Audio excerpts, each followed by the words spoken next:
After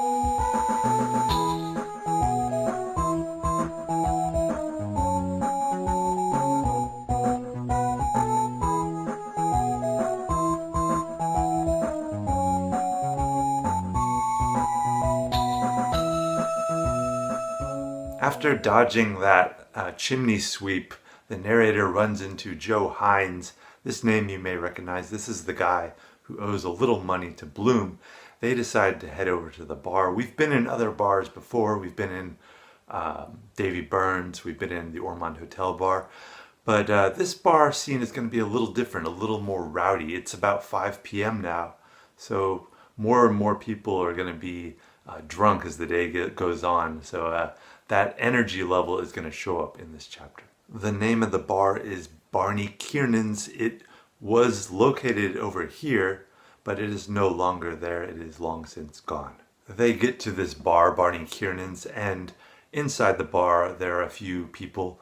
We'll see some characters that we've seen other times in the book, but one character that we have not seen is this guy, the Citizen. He is a very nationalist, Irish revivalist, like very Irish pride, Irish nationalism. He's going to be the guy that corresponds loosely to Polyphemus, the Cyclops, but instead of being a physical Cyclops, although I think in the movie, I can't remember if in the text, but in one of the movies, he does have like a patch, I think, on his eye to make him even more of a Cyclops. But really, the Cyclops aspect is his limited vision, his desire to make Ireland pure and just Irish, and defining what is Irish, and anybody else, any foreigners, are people that he despises. His vision for Ireland is about assigning blame and very hateful and kind of a dreamy future and a mythic past that never really existed. He is supposedly modeled on this guy, Michael Cusack, who founded the Gaelic Athletic Association. The Citizen is going to be kind of renowned for being really good with a shot put when he was younger. The Citizen is going to have with him in the bar this dog, Gary Owen, and I always thought it was the Citizen's dog, but on a closer reading it seems to be not his dog. It's this other guy, Giltrap, who is the grandfather of a character we'll meet in the next episode, Gertie McDowell. But for whatever reason, the Citizen is watching this guy's dog, and his name's Gary Owen, and he's sort of a mangy, angry dog like the Citizen. And supposedly this dog was a real dog, so not only are real people entering Ulysses, but real dogs. I'm just curious though, why is the Citizen with this dog instead of Giltrap? There's a fair amount of Irish or Gaelic language spoken in this episode, a lot by the Citizen, and Joyce, as far as I know, was not fluent in Irish, but he grew up around it enough to hear certain phrases and knew some basic Irish. I think if I remember correctly, when he was trying to figure out another language to learn, he chose Italian instead of Irish. But growing up, because of Irish nationalism and the Irish literary revival, there was this sense of pride, and classes were being taught about to learn Irish, but Joyce could not really get behind it. I think he talks about that either in A Portrait of the Artist or Stephen Hira. The phrase Shin Fane shows up at this point in 1904. If I remember correctly, it was not officially formed, but the impetus behind it, the sense of uniting these groups that were each kind of struggling for Irish independence, they were kind of gathering force, so that I think officially the following year, 1905, is when the kind of official birth of Sinn Féin happened. Arthur Griffith, the founder, is mentioned several times in Ulysses. If you search the text, you'll find his name. There's a rumor in this episode discussed that Leopold Bloom actually gave Arthur Griffith some ideas about starting Sinn Féin. Here are some other people at the bar. We'll see Bob Doran, who by this point in the book is thoroughly drunk. He will be pretty sad about Paddy Dignam's death and make it a really melodramatic display of affection. Also there is this guy named Alf Bergen, who works with Long John Fanning, and he will be laughing a lot about that postcard that Dennis Breen received that said UP up. And also Dennis Breen and Josie Breen will be passing in front of the bar. They will not come in the bar, but they will see them from inside the bar, the people inside. Lenehan will show up in the bar. Jack Power will show up in the bar. The bartender seems to be a guy named Terry. I'm not clear if this is Barney Kiernan, if that's like some middle name of his or something, or if it's a totally different person. Also a minor character named John Weiss Nolan will be in the bar. The men are buying each other rounds of drinks and getting more and more drunk. And into the midst of all this, our sober Leopold Blum will be coming into the bar.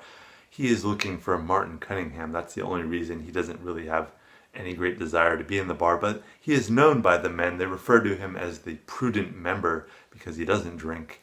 And when he gets in the bar, they're like, have a drink, but instead of drinking, he just agrees to have a cigar. It's also funny that he says that alcohol is the curse of Ireland, and he's in this bar where people are getting drunk. Not really the best place to be voicing that sentiment. The narrator has some pretty bitter and angry thoughts towards Blum.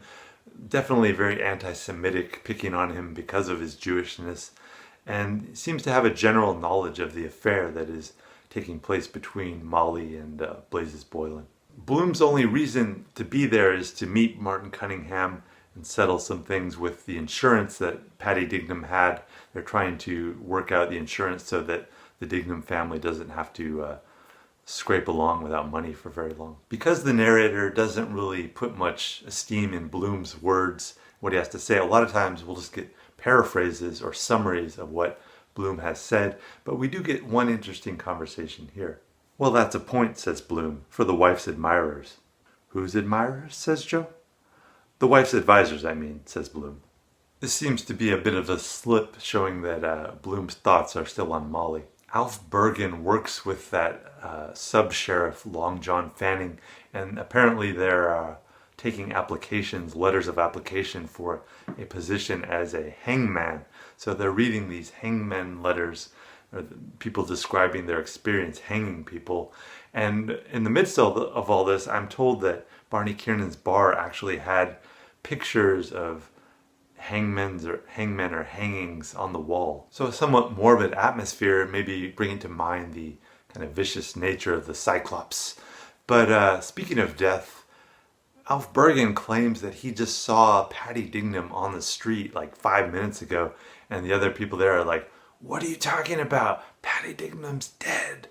And so what's going on here? Is Patty Dignam's ghost walking the street, or is this just another example of people seeing what they expect to see? Another thing in this episode, Blum is a bit distressed. He's still trying to secure that advertisement with Keyes and Nanetti, and he learns that Nanetti is heading to London for some political matter, and so Blum's like, damn, I'm never going to get that matter settled. A few more characters show up, Ned Lambert and J.J. O'Malloy.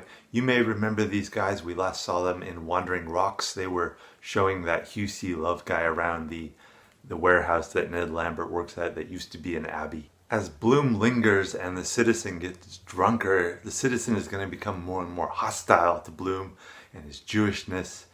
But Blum is very nonchalant. He pretends to not hear anything. And Blum letting on to be awfully deeply interested in nothing.